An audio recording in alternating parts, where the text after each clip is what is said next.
Hi, it's Steve here from SMC County Garage, and today's very quick video is going to show you how to turn off lane assist.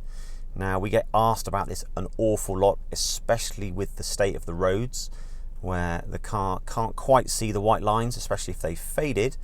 So what you might want to do is turn off the lane assist function. Now, to do that, we're quite fortunate that our cars, you don't have to go into the media system to do this, although you can, but it's actually quicker to do it on the wheel. So this little picture here, which symbolizes a car with a bit of a force field around it, if I was to select that, what it will do is wake up, let's get this in focus, there we go, wake up the assisted systems menu, and then all I need to do is, using my little roller tog over here, highlight the feature that I want to turn on or off.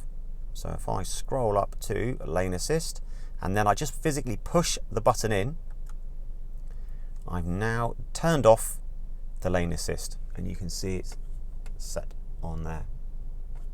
There you go. Hope you found this useful. I get asked this an awful lot. Thanks ever so much for watching though. Bye for now.